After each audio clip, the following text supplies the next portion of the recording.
Le film commence alors que Nathan Drake, un voleur professionnel à plein temps et barman à temps partiel, se trouve suspendu à des milliers de pieds au-dessus de la mer. Il est actuellement empêtré dans une chaîne de cargaison suspendue à l'arrière d'un avion. Grâce à son incroyable agilité, Nat parvient à se hisser en sécurité. Mais alors qu'il pousse un soupir de soulagement, une voiture vintage qui descend la rampe de sortie le percute. Le jeune homme est sur le point de tomber vers une mort certaine lorsqu'une main surgit soudain pour le rattraper. La scène passe alors brusquement à un flashback, 15 ans plus tôt à Boston. Un Nat adolescent est suspendu au balcon d'un musée. Il aurait chuté et trouvé la mort si son frère aîné, Sam, ne l'avait pas sauvé. On découvre que les deux frères tentent de s'introduire dans le musée national de Boston pour voler la carte originale de l'expédition de Ferdinand Magellan. Selon certaines légendes de l'époque, le voyage de Magellan autour du globe avait pour but de trouver un trésor d'or caché. Comme il n'est jamais rentré chez lui, cela signifie que le trésor est toujours quelque part. Il est évident que Sam compte utiliser la carte pour localiser ce fabuleux trésor. Il insère alors son couteau dans la serrure et tente d'ouvrir l'étagère contenant l'artefact. Soudain, les alarmes retentissent et les deux frères sont pris sur le fait. Ils sont rapidement ramenés à l'orphelinat où ils vivent. On apprend alors que c'est la 3e fois que Sam se fait attraper en train de voler. La sœur supérieure qui dirige l'orphelinat décide donc d'expulser Sam et de l'obliger à rester loin de son frère. Peu après, Nat retourne au dortoir, seulement pour voir Sam s'enfuir de l'orphelinat. Il promet à son petit frère qu'il reviendra un jour, et les deux s'enlacent. Nous sommes ensuite transportés à l'époque actuelle, où un Nat adulte travaille comme barman à New York. C'est un homme charmant, extrêmement habile à voler les affaires des gens sans éveiller de soupçons. Nat illustre son talent en servant une jeune femme riche. Il la distrait d'abord en lui offrant un briquet, puis dérobe un bracelet en diamant de son poignet sans qu'elle ne s'en rende compte. Non loin de là, un chasseur de trésors expérimenté nommé Victor Sully Sullivan observe attentivement toute la scène. Il aborde Nat peu après et lui propose de participer à une prochaine expédition. Nat décline l'offre et demande poliment à Sully de quitter le bar. Cependant, Nat découvre bientôt que l'étranger lui a subtilisé le bracelet de sa poche arrière et laissé à la place une carte de visite. Après son service au bar, Nat se rend à l'adresse indiquée sur la carte, qui s'avère être l'appartement de Sully. Alors qu'ils discutent, Sully révèle qu'il attendait le jeune homme et lui montre où il a rangé le bracelet. Nat s'en empare immédiatement et s'apprête à partir lorsqu'il aperçoit quelque chose d'étonnant.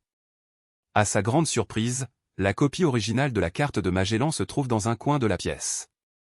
Sully explique alors qu'il travaillait autrefois avec Sam et qu'il sait que Nat est son frère.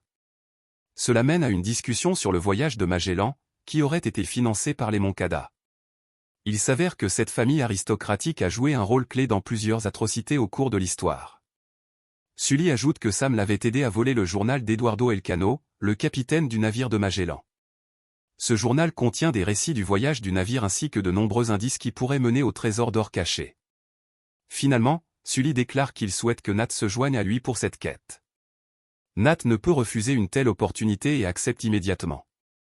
Le lendemain, Sully dévoile la première étape de leur plan, obtenir une ancienne croix dorée, l'une des 2 clés nécessaires pour trouver le trésor.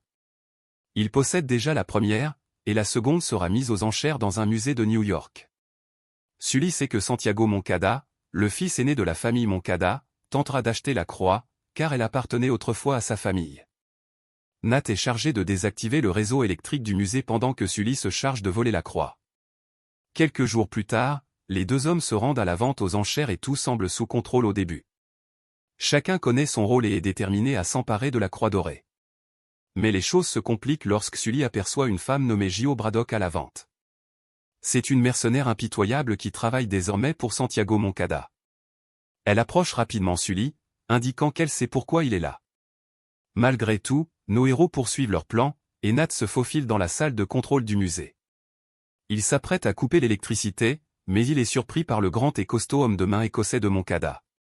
Pendant ce temps, dans la salle principale, Sully tente de gagner du temps en surenchérissant contre Moncada, bien qu'il sache qu'il n'a pas les moyens de rivaliser avec l'aristocrate riche. Heureusement, Nat parvient à échapper à l'Écossais et trouve une autre façon de créer une diversion. Il se balance d'un lustre proche, provoquant une grande agitation.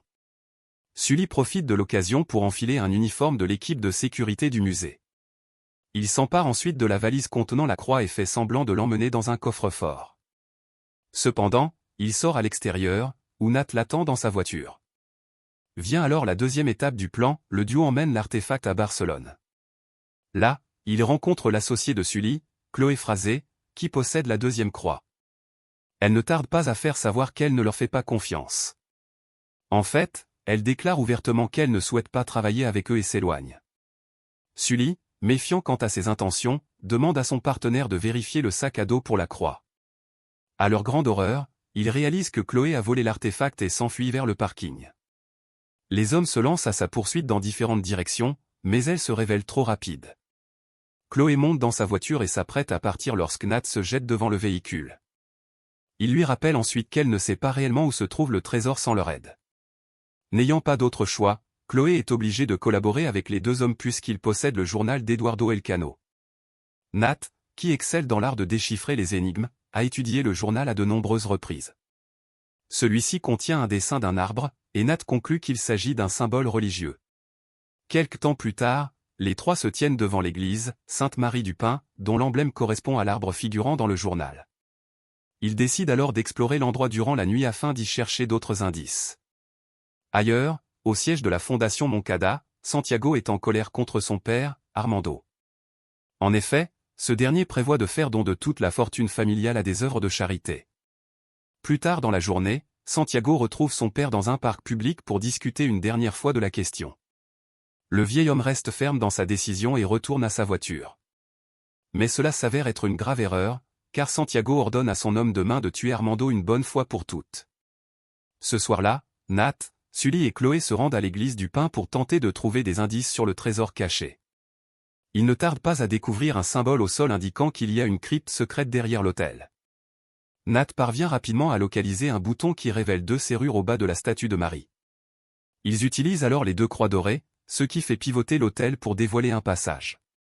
Cependant, le journal d'Elcano évoque deux chemins, l'un menant au paradis et l'autre en enfer. Cela signifie que l'équipe doit trouver un tunnel qui peut être ouvert à la fois depuis le sous-sol et depuis la surface en même temps. Ainsi, Nat et Chloé s'engagent dans le passage, tandis que Sully sort dans la rue pour chercher l'autre entrée. Ils décident d'utiliser une application de géolocalisation pour suivre en temps réel leurs positions respectives. Après un moment d'exploration, Chloé et Nat arrivent à une crypte qui se termine par une trappe. Ils utilisent leur croix dorée pour tourner la serrure de la trappe, mais la situation devient rapidement effrayante. L'espace commence à se remplir d'eau provenant de la fontaine située juste au-dessus de la crypte. Pour qu'ils puissent se libérer, Sully doit trouver une autre ouverture au niveau du sol. Heureusement, il repère bientôt une serrure dans le mur d'un restaurant voisin. Le seul problème est que Braddock se trouve en plein sur son chemin, bien décidé à voler la croix dorée. Les deux s'engagent dans un combat féroce, mais Sully parvient finalement à la mettre hors d'état de nuire. Il ouvre alors la serrure de justesse. Quelques mètres plus bas, dans la crypte souterraine, l'eau commence à se vider, sauvant ainsi ses deux collègues. Ensuite, Sully remarque un symbole près de la fontaine qui ressemble à une échelle. Il en déduit que le symbole représente les deux croix dorées assemblées pour former une clé unique.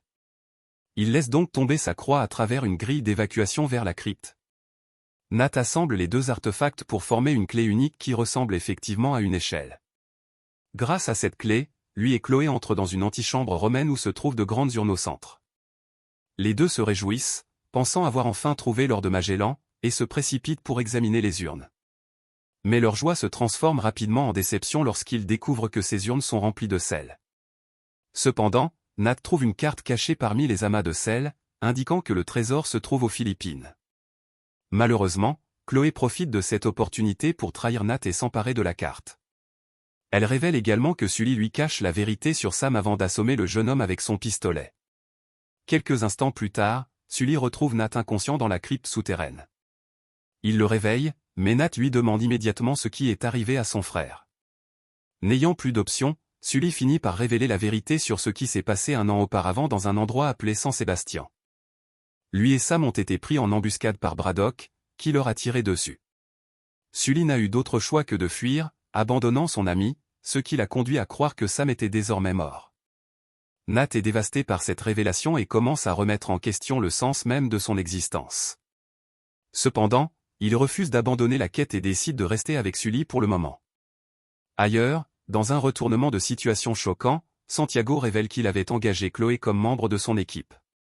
Cela devient évident lorsqu'elle apporte la carte au siège de la Fondation Moncada. Santiago se prépare ensuite à partir pour les Philippines avec son équipe, qui inclut Braddock et Chloé. Le lendemain, Nat et Sully suivent l'équipe de Santiago jusqu'à un aéroport. L'aristocrate transporte de grandes quantités d'équipements, des personnes et même sa Mercedes rouge préférée aux Philippines. Le duo voit une opportunité et se glisse dans le coffre de la voiture. Peu après, l'avion décolle de Barcelone, et Moncada rassemble son équipe pour un discours. Il parle de son ressentiment envers l'équipage de Magellan, qu'il considère comme ayant trahi sa famille. Il est occupé à se vanter lorsqu'à accent grave l'improviste, Braddock lui tranche la gorge. Il s'avère qu'elle et les autres hommes de main planifiaient cette trahison depuis des mois. Ils souhaitent utiliser les ressources de Santiago pour trouver le trésor et garder tout l'argent pour eux. Cependant, Braddock ne remarque pas deux événements importants qui se déroulent sous son nez. Premièrement, Chloé se glisse discrètement dans la Mercedes de Santiago. Deuxièmement, Sully et Nat sortent du coffre pour déjouer le plan. Les deux hommes réussissent finalement à mettre la main sur la carte pendant que les hommes de Braddock cherchent Chloé. Nat ouvre ensuite les trappes de la soute, faisant tomber d'énormes caisses d'équipement hors de l'avion. Après avoir réussi à déjouer les plans de Braddock, Sully saute en toute sécurité avec un parachute. Nat, quant à lui, est pris dans une cargaison qui traîne derrière l'avion. Le film revient alors à la première scène, où Nat parvient de justesse à se remettre en sécurité. Il pousse un soupir de soulagement, seulement pour que la Mercedes rouge lui roule droit dessus. La voiture, Nat et Chloé tombent maintenant vers la mer à une vitesse effrayante. Heureusement, Nat et Chloé mettent leurs différends de côté et collaborent temporairement. Ils s'agrippent à une caisse et ouvrent un parachute, ralentissant leur descente. Peu après, ils atterrissent dans la mer et finissent par nager jusqu'à une île philippine voisine. Ce soir-là, le duo réserve une chambre dans un complexe touristique et tente de décrypter la carte. Après plusieurs heures sans succès, Chloé, épuisée, va se coucher. Seul, Nat élabore une nouvelle stratégie. Il prend une des cartes postales de Sam et la passe au-dessus d'une flamme. À sa grande surprise, un message caché apparaît, indiquant que les clés doivent être utilisées comme boussole. Nat utilise alors les deux croix dorées et découvre que leur pointe nord indique l'endroit exact où le trésor est caché. Pour détourner toute poursuite, il écrit de fausses coordonnées sur un papier qu'il laisse sur le bureau. Le lendemain matin, Chloé voit la note et s'enfuit seule. Nat se réveille un peu plus tard, satisfait que son plan ait parfaitement fonctionné. Il utilise ensuite un hors-bord pour se rendre à l'emplacement, mais Braddock, sur une île voisine, le remarque également. Peu après, Nat atteint une caverne sous une immense falaise, où sont logés deux anciens navires espagnols. Le jeune homme savoure la gloire de sa découverte quand, soudain, Sully arrive également sur place. Il s'avère qu'il a localisé Nat grâce au traceur géolocalisé activé quelques jours auparavant. Ensemble, ils pénètrent dans le navire et trouvent des tonnes d'or entreposées dans des caisses en bois. Malheureusement, leur joie est de courte durée, car Braddock et ses hommes de main arrivent également. Nat et Sully commencent à prendre quelques trésors, mais Braddock décide de prendre des mesures drastiques. Elle fait venir deux hélicoptères pour soulever les deux navires hors de la caverne, car les navires eux-mêmes valent des milliards. N'ayant pas d'autre option pour s'échapper, Sully grimpe dans l'un des hélicoptères et neutralise les hommes de main de Braddock. La méchante impitoyable le remarque et ordonne à ses hommes d'attaquer. Cela force Nat à se battre sur le navire, tandis que Sully tente de manœuvrer le bateau loin des falaises.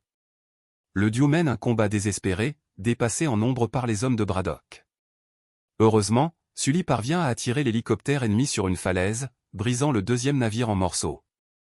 Ayant perdu la moitié de l'or dans cet incident malheureux, Braddock tente d'attaquer Nat pour le tuer elle-même. Reconnaissant le danger imminent, Nat essaie de grimper du navire à l'hélicoptère, mais Braddock l'attrape par les jambes juste avant qu'il n'atteigne la cabine. Sully, témoin de la scène, est confronté à un choix, sauver Nat ou fuir avec le sac d'or qu'il avait discrètement récupéré plus tôt. Finalement, il jette le sac d'or sur Braddock, la faisant tomber dans l'océan. Il tire ensuite Nat vers le haut, et le deuxième navire s'écrase sur Braddock, l'écrasant. Alors que la garde côtière philippine approche de l'épave, Nat et Sully s'envolent. Le jeune homme révèle ensuite qu'il a réussi à cacher quelques lingots d'or et bijoux dans ses poches. Juste au moment où ils célèbrent leur victoire, ils aperçoivent Chloé sur un hors-bord se dirigeant vers les fausses coordonnées laissées par Nat. Alors que le film touche à sa fin, la scène coupe sur une prison où l'on découvre que Sam est toujours vivant et qu'il écrit une autre carte postale à Nat.